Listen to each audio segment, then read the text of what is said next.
ሰላም ጤና ይስጥልኝ ቤተሰቦች፣ ቦሊ ዶክተር በሚለው የመረጃ ፕሮግራም በድጋሚ ተገናኝተናል። በዚህ ጀምሩ ቪፒኤን አብርታችሁ የዛሬ መጀመሪያና ቀዳሚ ዜና የሚሆነው ከልናይክ ሁለተኛውን ክፍል ጨምሮ ሰንጀይ ደት ቫስታቭ የተሰኘውን ፊልምም ሁለተኛ ክፍል እንደሚሰራለትና ዝግጅት እንደጀመረ እየተነገረ ነው ያለው። እንደሚታወቀው ከልናይክና ቫስታቭ የተሰኙ ፊልሞች በሰንጀይ ደት የሥራ ህይወት ውስጥ በጣም ምርጥ የሚባሉና የተወደዱ ፊልሞች ነበሩ።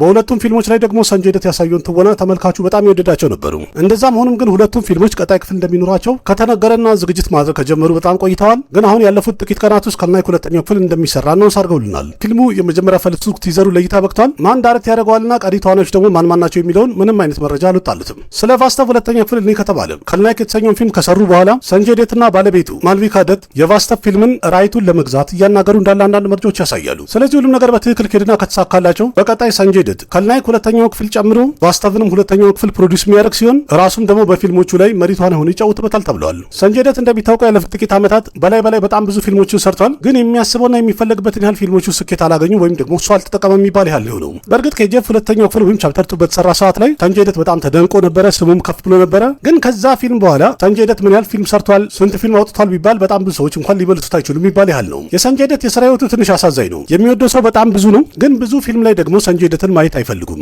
በእርግጥ ቀደም ብሎ ሰንጀይ ደት በጣም ተወዳጅ የነበረውና አይኮኒክ የሆነው ሰረክ የተሰኘው ፊልሙን ሁለተኛው ክፍሉን ሰርቶ ነበረ። ግን የፊልም እንደሚታወቀው ኦቲቲ ፕላትፎርም ላይ ራሱ ፍሎፕ የነበረ ፊልም ነበረ። ስለዚህ ሰረክቱን ከሰራ በኋላ ከልናይክና ቫስታቭ የተሰኙ ፊልሞች ክፍለት ይዞላቸው እየመጣ ነው ያለው። ስለዚህ እነዚህ ፊልሞች ተጠናቀው ለእይታ ሲበቁ እንግዲህ እንደቀደመው እንደ መጀመሪያ ክፍላቸው ተወዳጅ ይሆናሉ ወይስ ሰንጀይ ደት ተጣጥረው ደና የነበሩትና የተቀመጡትን አሪፍ ስራዎቹን ስማቸውን ያበላሻል የሚለውን ፊልሞቹን ስናይ ነው የምናውቀው ማለት ነው። ግን እናንተ ስለዚህ ጉዳይ ምን ትላላችሁ? መስራት አለበት ወይስ ቢቀርበት ይሻላል? ያላችሁን ሀሳብ አስተያየት ኮሜንት ላይ ጻፉልኝ። ጎድ ኦፍ ዋር የተሰኘው የጁኒየር ኤንታር ቀጣይ ፊልሙ የጁኒየር ኤንታር ልደቱን በሚያከብር ሰዓት ማለትም ሜይ 20 ላይ አናውንስ ይደረጋል ተብሏል። ጎድ ኦፍ ዋር ስለተባለ ፊልም በእርግጥ ቀደም ብዬ ቦሊ ዶክተር ላይ አቅርቤላችሁ ነግሬያችሁ ነበረ። በጣም ተለቅ ያለ ማይቶሎጂካል ይዘት ያለው አክሽን ድራማ ፊልም ሲሆን በፊልሙ ላይ ደግሞ ጁኒየር ኤንታር ሎርድ ካርቲኬ ማለትም ጎድ ኦፍ ዋርን ሆኖ ይጫወታል ተብሏል። ይህንን ፊልም ታዋቂው ዳይሬክተር ትሪቪክረም ሽሪኒቫስ የተባለው ዳይሬክተር ሲሆን ዳይሬክት የሚያደርገው ግን ደግሞ ይህንን ፊልም ለመጀመርና ወደ ስራ ለመግባት ፕላኒንግ ረጅም ዓመት የፈጀ ሆኗል። ትሪቪክረም በእርግጥ ቀደም ብሎ ይህንን ፊልም ከአሉ አርጁን ጋር መስራት ፈልጎ ነበረ፣ ጠይቆት ነበር። ግን አሉ አርጁን ደግሞ ይህንን ቢያለና ከአትሊ ጋር አራካ የተሰኘውን ፊልም እየሰራ ነው ያለው። ስለዚህ ይህ ፊልም በመጨረሻም ወደ ጁኒየር ኤንታር ጋር ሊሄድ ችሏል። አንዳንድ መረጃዎች እንደሚያሳዩት ከሆነ ጁኒየር ኤንታር በፊልሙ ላይ የሚኖረው ሉክ ወይም መልኩ እንዳለ ተስተካክሏ ተዘጋጅቷል ተብሏል እና የቪኤፍኤክስ ስራው እየተጠናቀቀ እየተሰራ ነው ያለው። ስለዚህ ሁሉም ነገር በትክክል ከሄደና እንዳሰቡት ከሆነ የፊልሙን የመጀመሪያ አናውንስመንት የጁኒየር ኤንታር ልደት ማለትም ሜይ 20 ላይ አናውንስ ይደረጋል ማለት ነው። ዳይሬክተሩ በአሁኑ ሰዓት ላይ ከቬንክቴስ ጋር እየሰራ ያለውን ፊልም እያጠናቀቀ ወይም ቀረጻ ላይ ነው ያለው። አክተሩ ጁኒየር ኤንታር ደግሞ ድራገን የተሰኘው ፊልም ቀረጻ እያደረገ ነው ያለው። ስለዚህ ዳይሬክተሩም አክተሩም ሁለቱም ከያዙት ፕሮጀክትና ከፊልማቸው ነጻ በሚሆኑ ሰዓት ላይ ጎድ ኦፍ ዋር የተሰኘውን ፊልም ቀረጻ አንድ ብለው ይጀምራሉ ማለት ነው። ከጁኒየር ኤንታር ቀጣይ ፊልም ጋር የተያዘ አንደኛው መረጃ ደግሞ ድራገን የተሰኘው ፊልም ላይ ፐርካሽ ራጅ እንደፈረመ ተነግሯል። በዚህ ፊልም ላይም እጅግ በጣም ለየት ያለ ካራክተር ተሰጥቶት ይጫወታል ተብሏል። ከስፒሪት ፊልም ከወጣ በኋላ ፐርካሽ ራጅ በላይ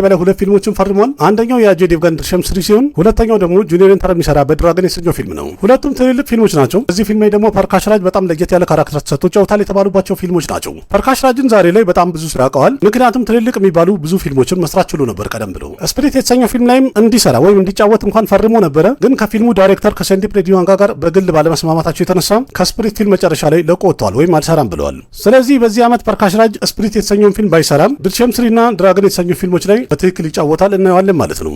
የአጄ ዴቭጋን ድርሸም ስሪ የተሰኘው ፊልም ኦክቶበር 2 2026 ለእይታ የሚበቃ ሲሆን የጁኒየር ኤንታር ድራገን የተሰኘው ፊልም ደግሞ ጁን 11 2027 ለእይታ የሚበቁ ፊልሞች ናቸው። ሻሂድ ካፑርና ጃንቪ ካፑር አንድ ኮሜዲ ድራማ ፊልም የሚሰሩ ሲሆን ይህንም ፊልምም በዳይሞና ሜዳን የተሰኙ ፊልሞችን ዳይሬክት ያደረገው አሚት ሸርማ ዳይሬክት ያደርገዋል ተብሏል። እንደተባለው ከሆነ የፊልሙ ታሪክ አንድ የጣሊያን ፊልም ሪሜክ እንደሚሆን የተነገረ ሲሆን ይህ ፊልም ራሱ ደግሞ በእንግሊዝኛ ሪሜክ ተደርጎ ነበረ። ሃዝበንድ ኤንድ ዋይፍ ተብሎ ተሰርቶ ነበረ። ያ ፊልሙም 2017 ላይ ነበር ለእይታ ይበቃው። በዚህ ፊልም ላይ እንግዲህ ባልና ሚስት ይወራረዱና ባል የሚስት ስራን ይሰራል፣ ሚስት ደግሞ የባልን ስራ ትሰራለች። ስለዚህ በትዳራቸው ላይ ቦታ ከተቀያየሩ በኋላ ምን አይነት ፈተናዎችና እንቅፋቶች ያጋጥማቸዋል፣ መጨረሻስ ደግሞ እንዴት ይሆናሉ የሚለውን ፊልሙን ስናይ ነው የምናውቀው ማለት ነው። የፊልሙ ኮንሰፕት ሲሰማ እንኳን ደስ የሚል ነገር አለው። ግን ሻሂድ ካፑር የሚሰራበት ይህ ፊልም ደግሞ እስከ መቼ ድረስ ተሰርቶ ለእይታ ይበቃል የሚለውን እድሜና ጤናውን ይስጠን አብረን ምና ይሆናል። በአሁኑ ሰዓት ላይ ሻሂድ ካፑር ከራጅና ዲኬ ጋር ፈርዚ ሁለተኛው ሲዝን ቀረጻ እያደረገ ያለው። ልክ የፈርዚን ቀረጻ እንዳጠናቀቀ ደግሞ ሻሂድ ካፑር የአሚት ሸርማን ፊልም ቀረጻ አንድ ብሎ ይጀምራል ማለት ነው። በትክክልም ጃንቪ ካፑር እዚህ ፊልም ላይ ፈርማ አብራው የምትሰራ ከሆነ ሻሂድ ካፑርና ጃንቪ ካፑር አንድ ላይ የተወኑበት የመጀመሪያ ፊልም ሊሆን ነው ማለት ነው። ሁሉም ነገር በትክክል ከሄደ ደግሞ እስከዚህ ዓመት መጨረሻ ድረስ ቀረጻው ይጀምራል ተብሎ ይገመታል፣ ይጠበቃል። የባላክሪሽና 112ኛ ፊልሙ ማለትም ኮታላ ሽባ ዳይሬክት የሚያደርግለት ፊልም ላይ ካጅል አገርባል እንደፈረመች ተነግሯል። ማለትም ከባላክሪሽና ጋር እዚህ ፊልም ላይ ሴት መሪ ተዋናይ ሆና ትጫወታለች ማለት ነው። መጀመሪያ እንኳን እዚህ ፊልም ላይ ኔንታራ ትገባለች ተብሎ ሲነገር ነበረ። አሁን ላይ ግን እንደተነገረው ከሆነ በዚህ ፊልም ላይ እንድትጫወት ካጅል አገርባል ፈርማለች ተብሏል። በእርግጥ ቀደም ብላ ካጅል አገርባል ከባላክሪሽና ጋር ባግባት ኬስሪ የተሰኘ የተሰኘው ፊልም ላይ አብራ ተውና ነበረ። የሁለቱ ጥምረትም ደግሞ ተመልካቹ የሰደበውና ትሮል ያደረገውን ተመልካቹ የወደደውና ያደነቀው አልነበረም። በዚህኛው ፊልም ላይ ደግሞ ባላክርሽናና ካጂል አገርዋል ጥምረታቸው እንዴት እንደሚሆን ፊልሙ ሲወጣ ወይም ደግሞ አልቆ ለእይታ ሲበቃ ነው የምናውቀው ማለት ነው። የፊልሙ ቀረጻ አንድ ተብሎ ተጀምሯል። አሁን ላይ እንደተባለው ከሆነ ጣጣውን ጨርሶ ሰንግራንቲ 2027 ላይ ለእይታ ይበቃል ተብሏል። የሱሪያ ቀጣይ ፊልሙ ከረፖ የተሰኘው ፊልም ለእይታ ሊበቃ ከአንድ ሳምንት በታች ጊዜ ነው የቀረው። የሚገርመው ነገር እስካሁን ድረስ ኦፊሻል ትሬለሩ ለእይታ አልበቃም። የፊልሙ ዳይሬክተር አርቼ ባለጅ በጠየቀ ሰዓት ላይ እንዳለው ከሆነ ትሬለሩን እንኳን እኛ አዘጋጅተነዋል፣ ግን ታሚልናዱ ውስጥ በተፈጠረ አንዳንድ የፖለቲካ ቴንሽኖች የተነሳ ትሬለሩን አሁን መልቀቅ አልቻልንም ብለዋል። ይህም ማለት ታሚልናዱ ውስጥ ያለው የፖለቲካል ቴንሽን ወይም ግርግር ጋብ እስከሚል ድረስ የከረፑ ፊልም ትሬለሩ ለእይታ አይበቃም ማለት ነው። ከረፑ የተሰኘው ፊልም የሚለቀቀው እንግዲህ ሜይ 14 ላይ ነው። የፊልሙ ኦፊሻል ትሬለር ደግሞ እስከ መቼ ድረስ ይለቁታል የሚለውን አብረን ምን ይሆናል። የኬቲ ፊልም አክተር የሆነው ካርቲክ አንድ ሱፐር ሂሮ ይዘት ያለው ፊልም ለመስራት ፕላን እያደረገን ያለው ወይም ደግሞ ሊሰራ ነው። ፊልሙንም ደግሞ ማድ የተሰኘው ፊልም ዳይሬክት ያደረገው ከሊያን ሸንከር ዳይሬክት ያደርገዋል ተብሏል። ይህ ፊልም ማለት ቀደም ብሎ ረቪ ቴጃ እንዲሰራ ተጠይቆ ነበረ፣ ሊሰራው ነበረ። ግን አሁን ይሄ ፊልም በአጠቃላይ ወደ ካርቲክ ዞረዋል። የፊልሙ ርዕስ እስካሁን ድረስ አልተገለጸም። አንዳንድ መረጃዎች እንደሚያሳዩት ከሆነ ሱፐር ሂሮ ይዘት ያለው አንድ አክሽን ድራማ ፊልም ሲሆን የፊልሙ ታሪክም ደግሞ እስካሁን ድረስ ከተሰሩ የህንድ ሱፐር ሂሮ ፊልሞች በጣም ለየት ይላል ተብሏል። ዛሬ ላይ እንግዲህ በሳውዝ ወይም ሃይድራባድ የሚባለው አካባቢ ላይ ፊልሙ እንደሚሰራ ላውንች አድርገዋል። ይህም ማለት የፊልሙ ቀረጻ በቅርቡ በጥቂት ቀናት ውስጥ ይጀምራል ማለት ነው። በዚህ ፊልም ላይ ሴት መሪ ተዋናይ የምትሆነው ከካርቲክ ጋር ሚናክሺ ቾድሪ እንደምትሆን አናውንስ ተደርጓል። ፊልሙን ቀረጻ በሚደረግለት ሰዓት በታሚል እና በቴልጉ በሁለቱም ቋንቋዎች ቀረጻ ይደረጋል ተብሏል። ተለቅ ያለ ፊልም ነው። በፊልሙ ላይም ደግሞ ጠጠር ያሉ ምርጥ አክሽን ሲኩዌንሶች እንደሚኖሩ ተነግሯል። ስለዚህ በቀጣይ ከፊልሙ ጋር የተያዙ አብዴቶች እስከሚወጡ ድረስ እንጠብቃለን ማለት ነው። ሰማንታ ራውት ፕሮቦ የተወነችበት ቀጣይ ፊልሟ ማኢንቲ በንገራም የተሰኘው ፊልም የሚወጣበት ቀን ወይም የሚለቀቅበት ቀን እንደተቀየረ ተነግረዋል። የሰማንታ ቀጣይ ፊልሟ ይዘቱ አንድ ፋሚሊ ድራማ ፊልም ሲሆን በአንድ እንግዳ ሴትና በቤተሰቧ ታሪክ ላይ በደንብ የሚያጠነጥን ፊልም ይሆናል ተብሏል። ይህንን ፊልም ለንድኒ ሬዲሶን ዳይሬክት ያደረገችው ቀደም ብላም የሰማንታ ፊልም የሆነው ቤቢ የተሰኘውን ፊልም ዳይሬክት አድርጋ ነበረ። ቀደም ብሎ ይሄ ፊልም ሜይ 15 2026 ለእይታ ይበቃል ተብሎ ነበረ። አሁን ላይ እንደተነገረው ከሆነ ግን ፊልሙ ጣጣውን ጨርሶ ጁን 19 ለእይታ ይበቃል ተብሏል። በፕራይም ቪዲዮ ፕሮዲውስ ተደርጎ የተሰራው ኮድሩም ድራማ ፊልም ሲስተም የተሰኘው ፊልም የሚለቀቅበትን ቀን አሁን እንዳራዘሙ ተናግረዋል። ሲስተም የተሰኘውን ፊልም አቸን አየር የተባለው ዳይሬክተር ሲሆን ዳይሬክት ያደረገው በዚህ ፊልም ላይ ከሶናክሺ ሲና ጋር ጆቲካና አሽቶሽ ጓሬከር ከፊት ቦታ ይዞ ቢጫወቱበት ፊልም ነው። ሶናክሺ ሲና በእርግጥ በላይ የሰራቻቸው በጣም ብዙ ፊልሞች ፍሎፕ ሆኖባታል። ስለዚህ ፕራይም ቪዲዮ ላይ ወይም ኦቲቲ ፕላትፎርም ላይ የሚለቀቀው ሲስተም የተሰኘው ፊልም ደግሞ እንዴት እንደሚሆን አብረን ምን ይሆናል። ይህ ሲስተም የተሰኘው ፊልም ከሜይ 22 ጀምሮ ፕራይም ቪዲዮ ላይ ይለቀቃል ብለዋል። बहुत मुश्किल से मिलता है። በጣም ተወዳጁ ፕላኔት ኦፍ ኤፕስ የተሰኘው ፊልም በድጋሚ ሌላ አንድ ታሪክ ይዞ እንደሚመጡ እየተነገረ ነው ያለው። ይህንም ፊልምም የፋንታስቲክ ፎርም ፊልም ዳይሬክተር የሆነው ማት ሼክማን ዳይሬክት ያደርገዋል ተብሏል።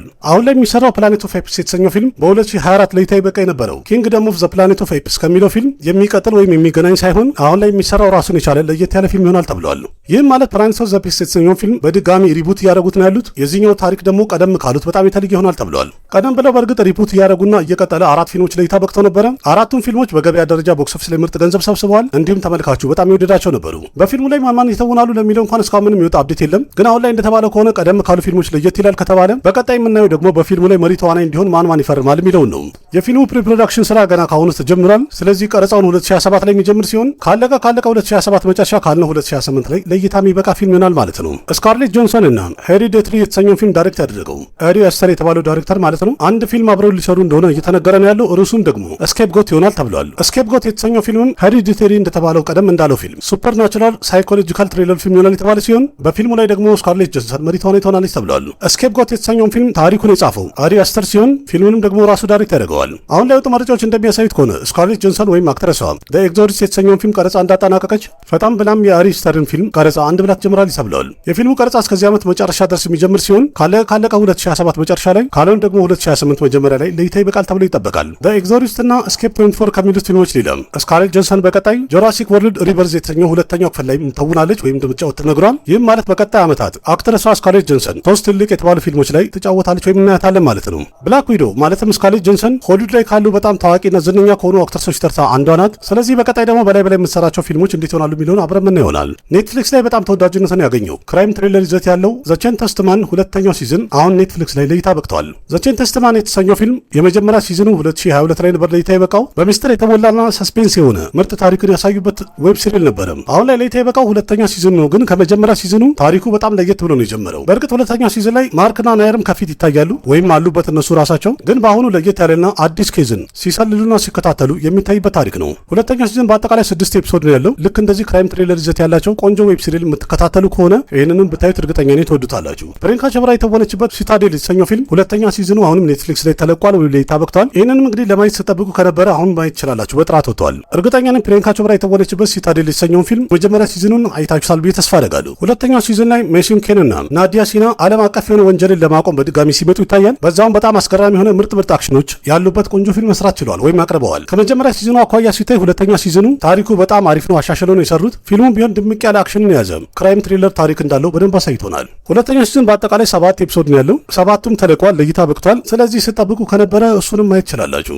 ደርዴቪል ቦርን አጌን የተሰኘው ፊልምም ሁለተኛ ሲዝኑ ለእይታ በቅቷል። ይህንም የምትከታተሉ ካላችሁ እንግዲህ ሁለተኛው ሲዝን ወጥቷል። አሁን ማየት ትችላላችሁ፣ ታገኙታላችሁ ማለት ነው። ኔትፍሊክስ ካላችሁ ኔትፍሊክስ ላይ፣ ከሌላችሁ ደግሞ ያው አፈላልጋችሁ እንግዲህ በነፃ የሚወርድበት ብዙ አይነት መንገድ አለ። በእርግጥ ማርቨል ሲኒማቲክ ዩኒቨርስ ከሰራቸው ምርጥ ከሚባሉ ዌብ ሲሪዞች መሃል አንዱ ነው ደርዴቪል ቦርን አጌን የተሰኘው ፊልም። ሁለቱም ሲዝኖቹ ደግሞ በጣም ድምቅ ያሉና ተወዳጅነትን ያገኙ ምርጥ ዌብ ሲሪል ነው። ካላያችሁት ደግሞ እንድታዩት ጋብዛችኋለሁ። የመጀመሪያ ሲዝኑ 2024 ላይ ነበር ለእይታ ይበቃው። ሁለተኛው ሲዝኑ ደግሞ አሁን ሜይ 2026 ላይ ነው ለእይታ ይበቃው። በአጠቃላይ እኒው ከተባለ ሁለቱም ሲዝኑ በጣም የተወደዱና ብዙ ተመልካች ያገኘ ነው። በዚህኛው ሲዝን ላይም በደርዴቪልና በኪንቲን መሃል ሲሆን ታሪኩ የሚያጠነጥነው በኢንቴንስ የተሞላ በአክሽን ድምቅ ያለ ምርጥ ታሪክን አሳይተውናል። የመጀመሪያ ሲዝን በእርግጥ 9 ኤፒሶድ ነበረው። ሁለተኛው ሲዝን ላይ ግን አንድ ተቀንሶበት 8 ኤፒሶድ ነው ያለው። ስለዚህ ሁለተኛው ሲዝንም አሁን ተለቋል፣ ወይም ስትከታተሉ ከነበረ ማግኘት ትችላላችሁ። ፈልጋችሁ እንድታዩ ተጋብዛችኋለሁ። ቆንጆ ዌብ ሲሪል ነው። ካያችሁት ደግሞ ከመጀመሪያ ሲዝን አኳያ ሁለተኛው እንዴት አገኛችሁት? ያላችሁን ሀሳብ አስተያየት ኮሜንት ላይ ጻፉልኝ። ቪዲዮ ከተመቻችሁ ላይክ አድርጉ። ያላችሁን ሀሳብ አስተያየት በኮሜንት ገለጹ። ለጓደኞቻችሁ ሼር አድርጉ። ለቤቱ አዲስ ናችሁ ሰብስክራይብ አድርጉ። ቤተሰብ ሁኑ። ልክ እንደዚህ ከአንድ ሲኒማ ጋር የተያዙ በጣም ብዙ መረጃዎችን እንደዚህ የመጣሁኝ ያቀርብላችኋለሁ። እንጨዋወታለን። አቅራቢያችሁ ቃሲም በካ ነበርኩኝ። በሌላ ምርጥ ቪዲዮ በድጋሚ እስከምንገናኝ ደህና ሁኑ። ባባይ ना जाने कैसा एहसास है बुझती नहीं है क्या प्यास है क्या नशा इस प्यार का मुझ पे सनम छाने लगा कोई न जाने क्यों चैन होता है क्या करूँ कुछ होता है क्या करूँ हाय कुछ होता है।